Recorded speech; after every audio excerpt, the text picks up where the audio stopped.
Hello, everyone. Welcome to Align with Your Dharma for the next episode. I appreciate you for taking your time, whether you're walking, whether you're jogging, walking your dog, or maybe working on a project and listening to the podcast, um, or maybe you're cooking. So I do appreciate from the bottom of my heart for all the support you are giving and giving me feedback as well. Today, I have my wonderful speaker today. He is a husband to Sarah for 15 years. He's a dad to one for 5 years. And he's a graduate of Miami University as a registered nurse, which he practiced for 11 years, he says. He has 18 years in evangelism speaking and 15 years building and selling 3 businesses, 4 years of founding and directing a local nonprofit organization. And his life quote is that he lives by is teach and be taught. So welcome, Mark. Thank you so much for taking time from your day away from your family on a weekend and spending time. I appreciate you. Thank you for having me. You're very welcome. So just to get it started, I want to ask you, describe your journey. What got you started? What brought you here to this space that now you are empowering other individuals? Just take us through the journey, if you can, please. Sure. Thank you for asking. As a 19-year-old young man with a dead-end job and no direction, someone came into my life. They believed in me. They showed me opportunity and purpose. And within 1 year, I went from a dead-end job and no direction to a good job. I was back into college. I was involved in my church. I had healthy relationships around me. And the trajectory of my life just changed. The carpet began rolling itself out over the next 20 years, leading me to today. I'm thankful for all the professional opportunities I've had, but beyond that, the personal and relational opportunities. People that invested in me, that were patient with me, were gracious to me, and they showed me an example of how to live with integrity. And then hopefully now I'm at a place where I can continue to allow those voices to feed into me, and so that I can better share that with others. So my life verse is teach and be taught, influence in, influence out. And so until the day we die, I want to continue to be influenced for the greater good, and then to allow that influence to pour out of me. So it's a privilege, and I'm thankful to be in the space that I'm in today, and I hopefully continue to learn and to share that. Thank you. Thank you for sharing that. What is the greatest challenge that you have overcome? And out of that challenge, what did you gain? Great question. You went deep early. The greatest challenge that I've ever dealt with was seeing myself as I really was. Kind of peeling off the mask, if you will. It's been about 13 or 14 years ago. I went through some life struggle. I call you've got life tuition and you've got paid tuition. I've got a lot of life tuition. And I was going through some life tuition, and I absolutely came to the end of myself, to the point that I was able to see myself as I really was, and not only as I perceived myself to be. And that was horrifying in the beginning, but the most gratifying and exciting journey that I'm still on 13, 14 years later. What I'm learning from that is to better see those around me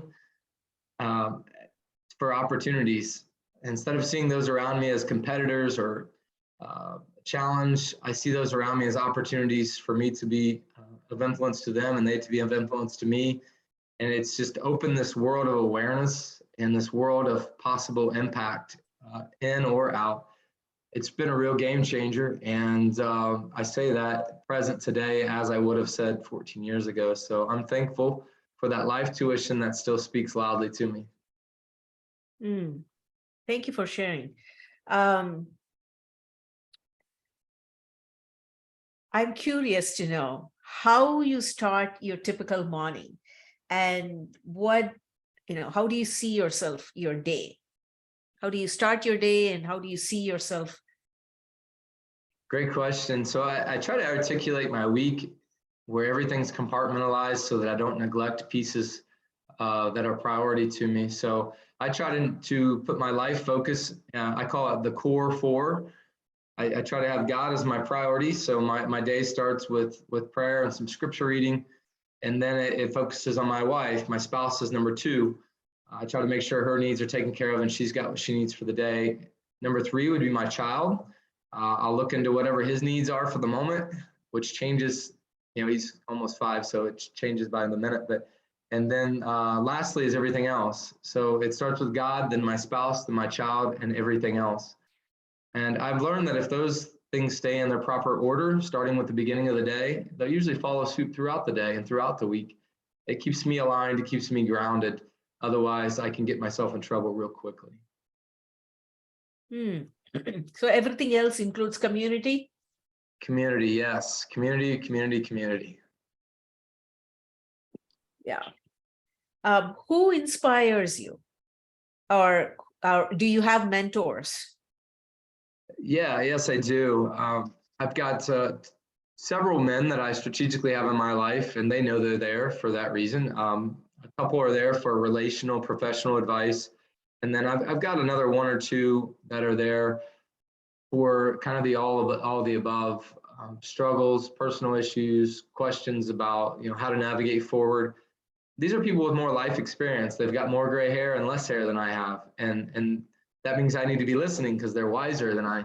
So I take notes from them and I absorb and then I process and hopefully make some adjustments to my life. And then I share that to those that come to me the same way that I would go to them. How do you define success? Has that definition of success changed over time, in your opinion? Success, yes. Success 20 years ago as a college student, success looked like obtaining, accumulating things, and building yourself to a higher spotlight. 20 years later, I see it so much different. To me, success is more about relational opportunity. Success, I'm careful to use the word success. Success to me isn't the accumulation of things. Success is the culmination of relationships around me. And so I've got some really good people that are really, they believe in me and they make me better. And to me, I feel like they allow me to be what you would call successful. And the reason I say successful is others then come to me and I can be a resource to them. So if we're all reciprocating our learning pieces from others, that to me is being successful. We're all gaining and we're all teaching, we're all learning. So success in my mind has a different angle of approach, but that is it in my lens. That is great. I'm just curious because everybody's definition of success is different. So I wanted to hear what is your definition. So thank you. Thank you for that. Do you have a favorite quote or words that you live by? I know you said core 4. That's your, that's what you follow, but do you have any other favorite quote or words that you live by? Yeah, thank you for asking. One of the other quotes that comes to my mind, I think of this one a lot, is understanding. I say this to myself and then I help others around me to have the same conversation pieces. Understanding who I am not, then calling it what it is and what it isn't. Today's society, we're so afraid to not be honest with those around us, but we're afraid to be honest with ourselves. And that internal battle often comes, it will show itself externally throughout us. It'll come out in other anxieties, insecurities, insufficiencies. But if we can learn to own our positives, our negatives, the things where we're weak or need some strengthening, we can really allow ourselves the opportunity to grow. And that growth brings leverage to whatever space that we're in, whether it be in our household to be a better father or mother, or to be a better professional in our work setting. So understanding who you are, who you're not, and what is working, what is not working. Calling it what it is and what it isn't. We're so afraid to show any failure. We want to show everybody our social media life, that we have the perfect blinds, the perfect car in the driveway. Life is just beautiful. When in reality, Aruna, you can speak the same. You've got struggles in your life. I've got struggles in my life. And those that we seek advice from and those that we think are so wise that we look up to, they have the same. That doesn't mean we undervalue or underappreciate them, but it kind of levels the playing field to realize we've all got some room here for growth and improvement. And I want to be the first in line to say I've got plenty of room for growth and improvement. My wife and my family that know me best will give you the litany of the results of that question. So yeah, that is true though, because sometimes, like you mentioned, we all have those moments of anxiety or moments of like fear or whatever it is, that feeling that comes up. If we just ignore it or suppress it, it's going to show up some other way, or it will manifest, the more we suppress, it will manifest in our body. So from what you're saying, what I am getting is acknowledging whatever we are feeling, whatever it is, like you said, for what it is and what it is not, just understanding and acknowledging whatever feelings that come up, or because we are all made up of different emotions, and so acknowledging it will help us ultimately be wherever we want to go and whatever we want to accomplish. Because the more we suppress, like, I don't want to deal with that feeling right now, this is how I'm feeling, or this is what is happening around me, but I don't want to look at it right now, and just suppressing it or ignoring it, it's not going to help. So understanding what it is and understanding who we are and who we are not, it definitely helps. Thank you for saying it in a beautiful way, like Mark's way. you use the word manifestation. In all of every one of us, if we're honest with ourselves, whatever that dark, gloomy part of our day or our week is, that we have this moment of manifestation. Are we going to allow the positive, productive things in our lives to be what manifests out of us? Or are we going to allow ourselves to dwell in shame and trauma and things that maybe have happened in our prior life to allow us to stay in this place of, I'm unable, I cannot, I'm frail. And when we tell ourselves that and we manifest on those thoughts, it's debilitating. It paralyzes our ability to move forward and to grow in whatever spaces we're in. So I love that you use the word manifestation. I want manifestation within me to be appropriate transparency. You know what? Today I had a cruddy day. I was having some feelings and emotions related to an old setting that I went through that was traumatic. Man, it hurt. It was painful. It was tough. But man, I'm so glad I've got a great support source. I've got a God that loves me. I've got good people around me. I've got food in my belly and a roof over my head. Let's pursue forward. Let's make tomorrow even better.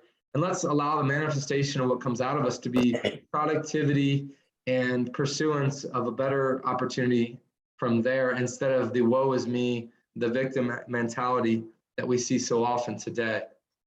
Yes. Amen to that.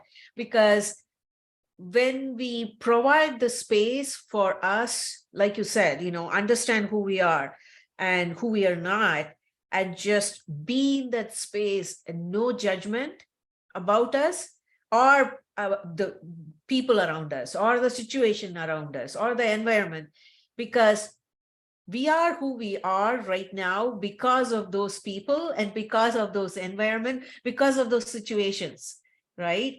And then just giving the space and providing the opportunity for us to feel those feelings without any judgment. Oh my goodness, I cannot feel that, I'm not supposed to feel that. The more we suppress it, the more it's going to show up in another form, wearing a different pair of shirt and a different pair of jeans. So to me, suppression, when we suppress those things, we push ourselves on our little island further away. Yep. We can become desolate for hope. You know, if you look in, there's people much smarter than I that will tell you in psychology that there's called the four horsemen. There are four devastating psychological avenues that we can pursue, and the top two are avoidance and criticism. If we avoid those around us, or we choose to criticize those around us, that's us pushing ourselves away from them to say, no, I'm going to stay right here. And the more we isolate ourselves, the more we allow those little lies to repeat in our mind. And that manifestation we talked about earlier puts us on this island further and further away from resources that we need and that those Yep. around us need from us. And once we are, we know where we are and who we are not. And if we are open, I mean, I'm sure it takes time, but at their own time, without any judgment, when we feel open to trust somebody and be vulnerable and say, hey, this is what I'm going through. Mark, would you be able to help me in this space? And of course, you're not going to ask everybody and anybody, but once you trust somebody and you are willing to be vulnerable and say, okay, this is what I'm going through, any suggestions?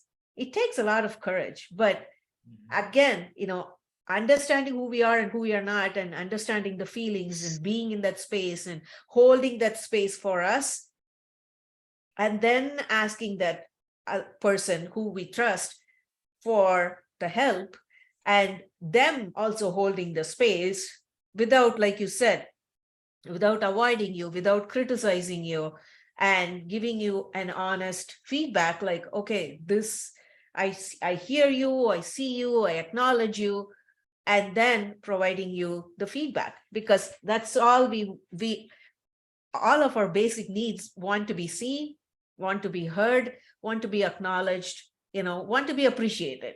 That's basic need for everybody. That's completely right. You used the word vulnerability, and we said transparency.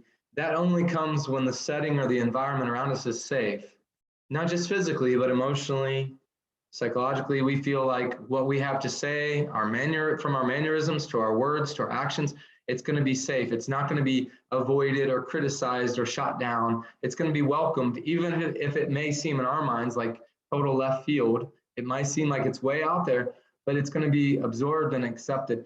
And so one of the things that I spend a lot of my time doing is I allow people to mentor me. I try to create a safe setting around me for them to be a voice of truth into me. I try to create the same also with those that I'm mentoring around me. If we can allow people to feel safe, to allow them to feel heard, they're usually going to allow you to go places that maybe perhaps others won't. And even if that's just a here and there thing that they'll experience with you, or you for the person you're seeking advice from, if you go through the repetition and recreate that more repeatedly, it's proven that repetition is memory.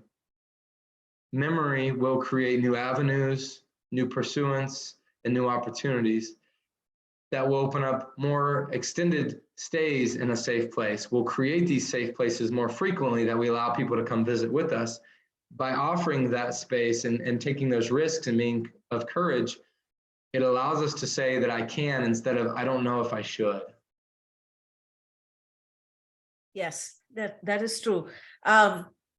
So this is a different, I'm going to take a little detour. How do you unwind, and what do you do to recharge yourself?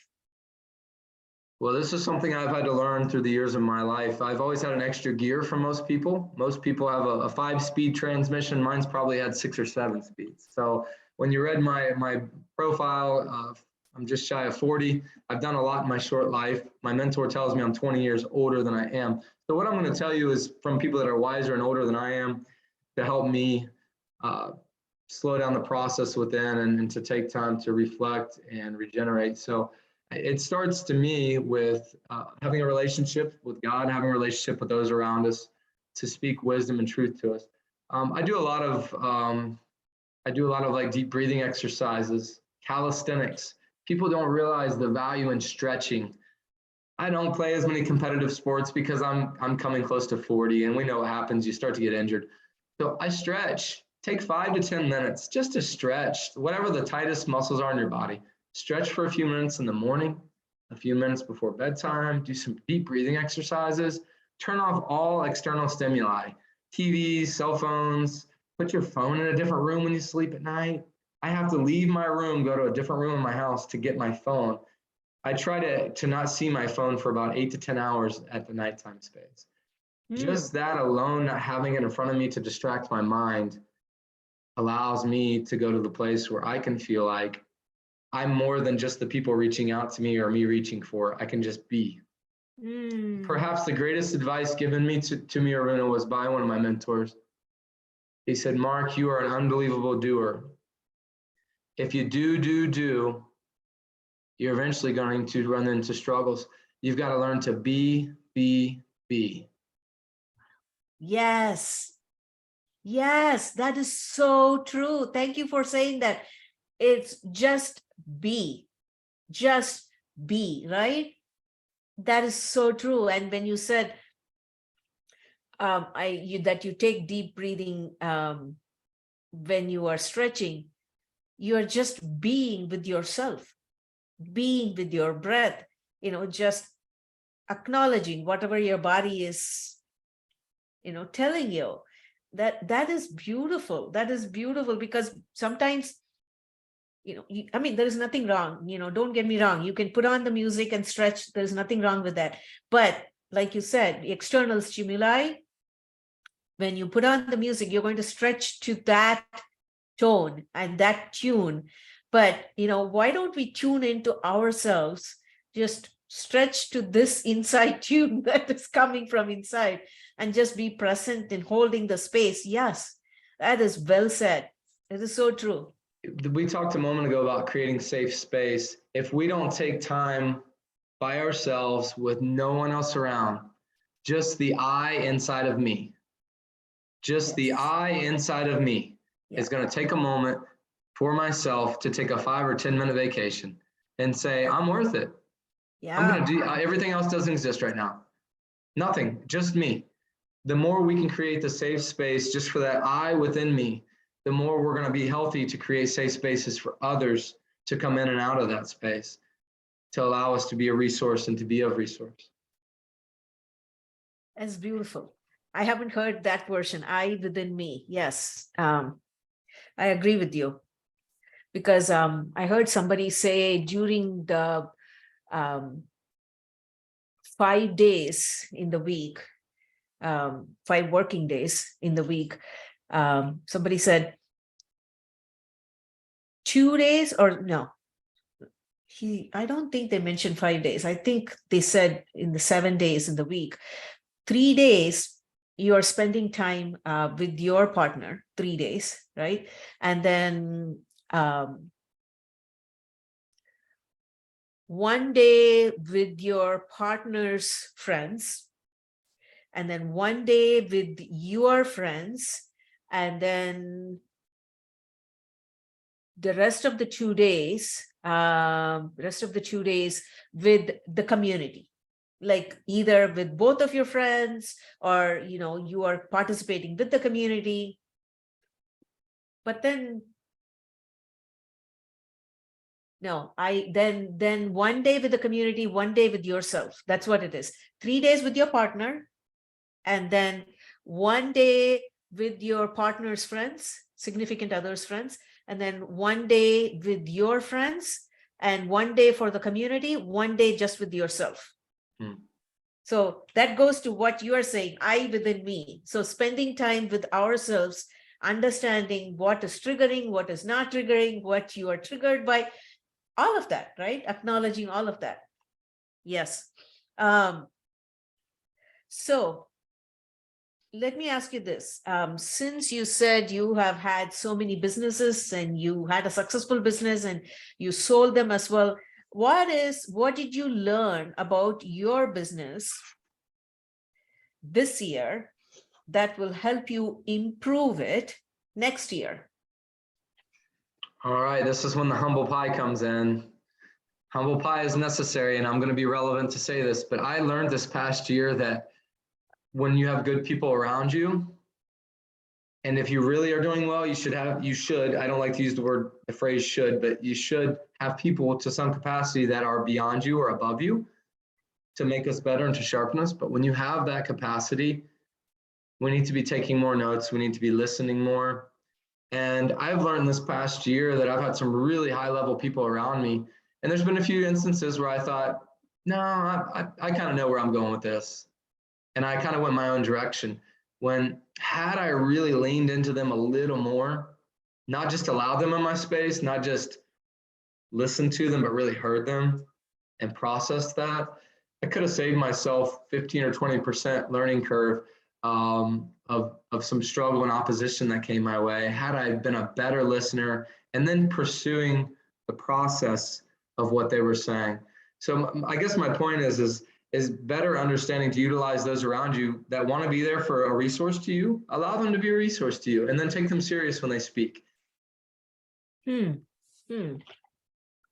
What is the best business advice that you have received so far? The best business advice that I have received,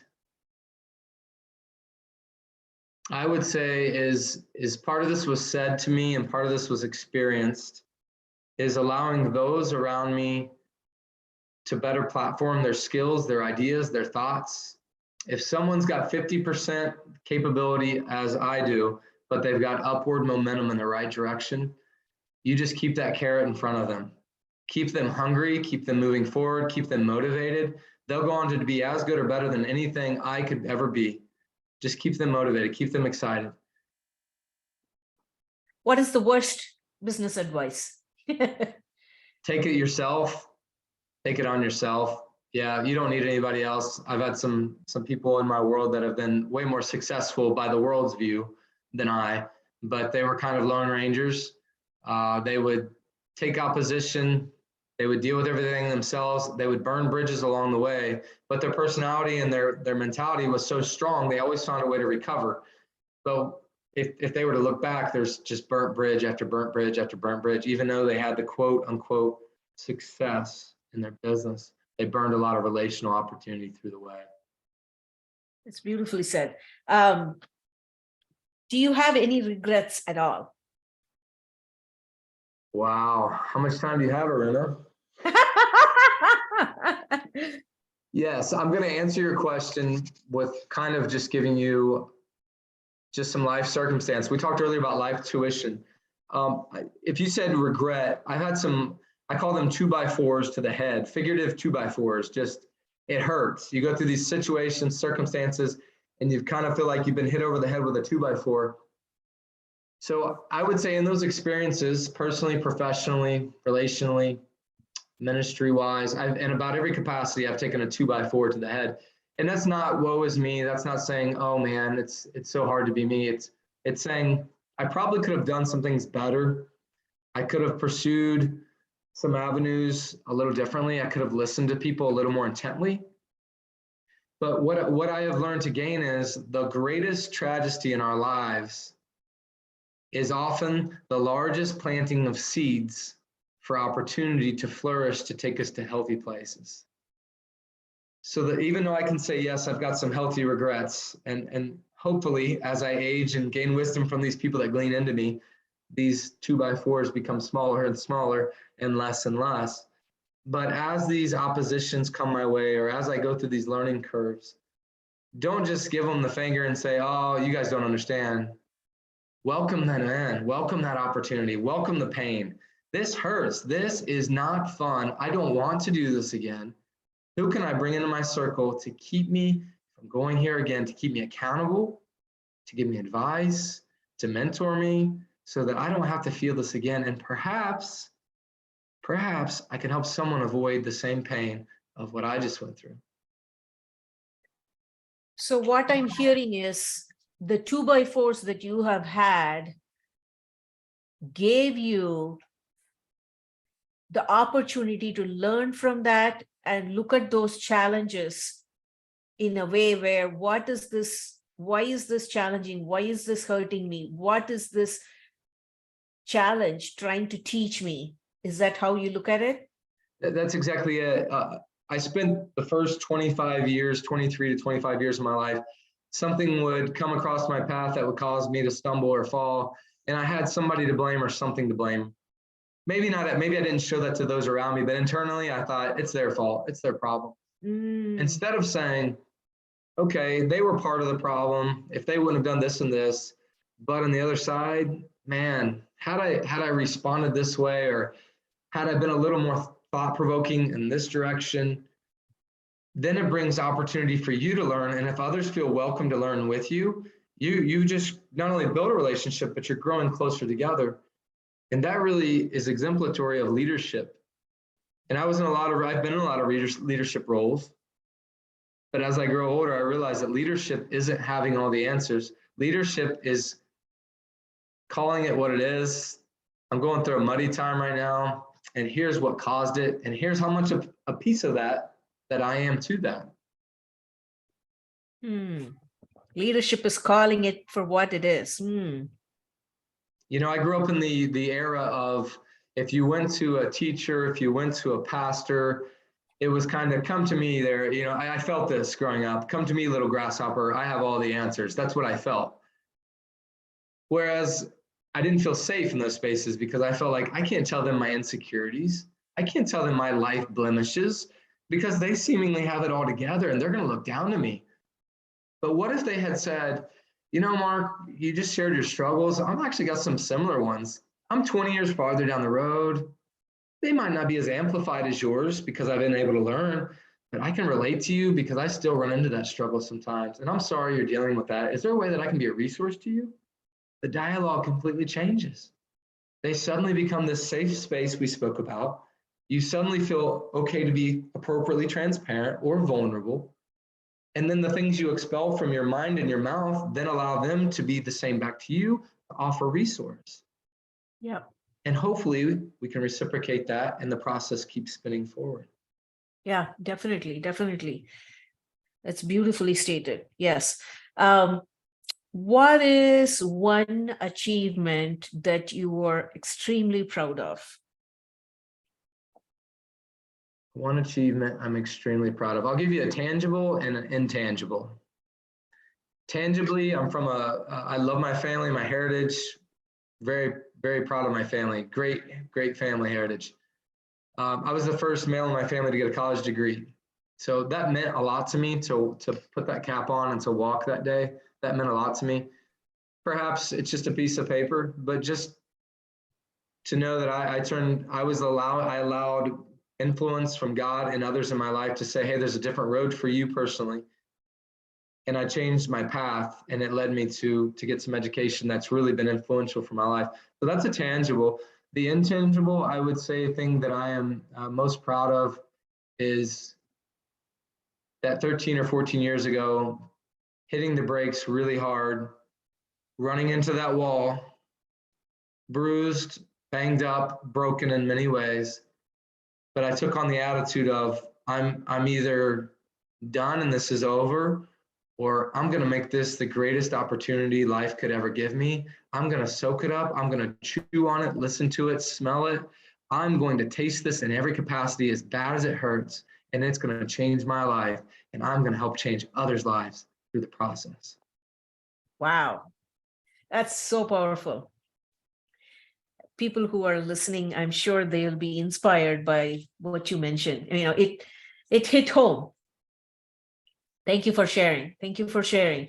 It takes a lot of courage and at the same time accepting, you know, where we are, like you said, you know, seeing, understanding who we are and who we are not, and what it is and what it is not. You are walking the walk. And yeah, thank you for sharing that. What is next for you, Mark? That's a great question. When you say what is next for me, in what capacity do you ask so that I answer you appropriately? What are you looking at, like, you know, business wise, you know, how do you want to, you said you want to change things and you want to make an impact. So what is next? How do you want to make an impact? I'm going to put this in a nutshell. I get passionate when you ask questions like this, so I'll make sure to harbor my passion. I spent a lot of my life in business and professional spaces, building things, selling things, and that was fun and it had its place. We live simple, we live frugal, and we were able to get to this place called debt free, and it's fun and exciting. By no means are we wealthy or rich at all, but we don't have this debt with a leash around our neck. So it's given my wife and I some freedom to say, what do we really want to do with our time? So I'm budgeting my time and my energy as much or more than I'm budgeting my money and my finances. So what we have done is we have been pursuing, with the help of God in prayer, an avenue to serve others around us and the greatest resource that we can. So I'm currently, my greatest endeavor at this point is I do some consulting with businesses and organizations around me, but my greatest endeavor that I'm a part of right now is I'm a part of some adventure in a church. There's a venture in a church that I help out with, and then there's a mentoring operation that I help. And mentoring is close to my heart because someone came to me at 19 and they saw the little weed in the crack that I was. They dug me up, they took me to healthy soil, and they allowed me to regenerate healthy growth. And I want to be that same glimpse of hope to those that I have the capacity to reach. So we spend a lot of time, my wife and I, serving in the community, mentoring, giving of ourselves in that space. And then selfishly through that, I think I'm growing more than the people I'm helping. Wow. Yeah. That's what life teaches us, right? Yeah. When you help somebody, lift up, give a hand and lift them up, it not only humbles you, but it helps you grow too and understand who we are more deeply. Mm-hmm. It's just, we have to take the time to lend a hand. It's not below us, but like you said, somebody saw that potential in you and they gave you that opportunity and saw that in you and helped you grow. So I hear you. That's how I feel. Thank you.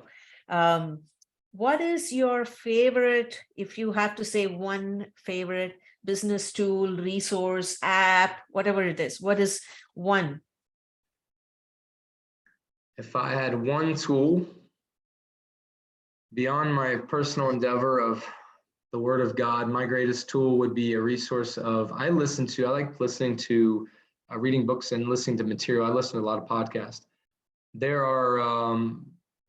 are several gentlemen I listen to, but perhaps my greatest resource is Craig Groeschel. I listen to a lot of Craig Groeschel. He's a leadership specialist. And he's got hundreds of episodes of podcasting, and he's just very easy to listen to. Things just roll right off his tongue, and they're engaging. They are challenging. They make me want to go out and sharpen myself to be better, to help others in their growth. So Craig Groeschel would be my number one. How do you spell the last name?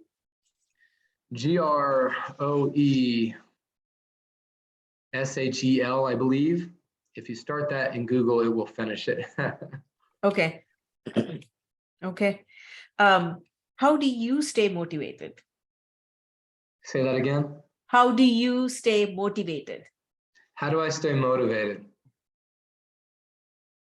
Well, I'm naturally a protagonist. I'm naturally a cheerleader type mind, high energy and passionate about life. That's my natural space. But my motivation is keeping myself MEPS, mentally, emotionally, physically, and spiritually, as balanced as I can be. Understanding my triggers mentally, emotionally, physically, spiritually, and then combating that with appropriate therapies to keep myself level. To keep yourself level. Okay. Combating the MEPS. How nice. Okay. Is that created by you? Yeah, I've got my mind's always coming up with concepts. I grew up fishing, and there's a fishing lure. It's called a MEPS spinner. Little side trail. It's called a MEPS spinner, MEPS. And you cast it out and you reel it in. It's a spinner lure, little lure. And I've got lots of fish on it. But I was thinking in my office one day of how I can better connect with people in public speaking opportunities that I do a lot of. And that came to me. If I'm going to throw that lure out to try and hook someone's interest, I've got to be able to connect with them mentally, emotionally, physically, and or spiritually. So if I'm not in a healthy spot in those places myself, it's going to be harder for me to connect and throw out my MEPS lure to those that are seeking to be more level themselves. Beautiful. Okay. Let me ask you this. If for the people around you who knows you, how would they describe you in one word as Mark?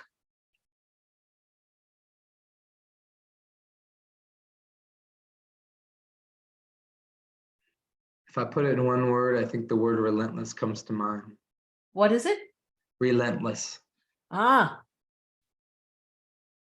My mentor calls me a war rat. War rats found ways to survive. They found ways to move forward. I took that as a real compliment when he said that to me. He said, Mark, you find a way to get through. You find a way to make it, even if it hurts. You find a way to keep pressing forward. And that's not me patting myself on the back. That was a mentor that saw me in a struggle saying, I want to be better. do you have anything that you are fearful of? This world doesn't have a whole lot that fears me. My fear is and my insecurity is often the things that we allow to come in and to speak volume to us that are lies. I think we all at some point allow our shame to come in and to speak to us. And so I allow, sometimes I'm a human being, sometimes I allow my shame to speak louder than it should. And that causes fear within me. I don't live in that place, but there are times where I catch myself in that place and it starts to pollute the portrait of what I'm painting moving forward. I have to quickly shut that down. So full transparency, my shame at times will cause the greatest fear within me if I allow it space, which I try so hard not to. Yeah. Any question that you think I should have asked that you wish I had asked that I missed? I think you did a beautiful job. If I had to, I don't want to say, I'm going to add this, just if you were to add one more question. If you were to ask me what my greatest life endeavor would be, that core four I spoke about earlier, God, wife, God, spouse, children, everything else, that comes through first understanding these four concepts briefly. I would like for people to ask why. Why do I exist? Why am I here? Why am I taking space on this earth? And take that on as a life endeavor that will bring you purpose. Your purpose will bring you value, and your value begs to be seen and begs to be shared. That's how you align with yourself with your dharma, I'm assuming, your core four. You got it. Wow. That's a beautiful way to wrap it up. Thank you. Thank you so much for sharing the time and sharing your knowledge. And there's so many golden nuggets that you shared. I appreciate you, Mark. Thank you for your time, Marina. And stay aligned with your dharma. And I'm hoping my listeners would enjoy talking and listening to your speech as well. Runa, I want to tell your listeners that you are everything in real life as you are in the podcast. Thank you for being exemplary. You are a voice that's sound and balanced. And seems as if when I'm around you that my mindset and my focus, my motivation is nothing but healthy space and productive places. So thank you for allowing me to share these thoughts with you today. Thank you for making it so easy for me to do this. I appreciate you. Thank you for being honest and authentic.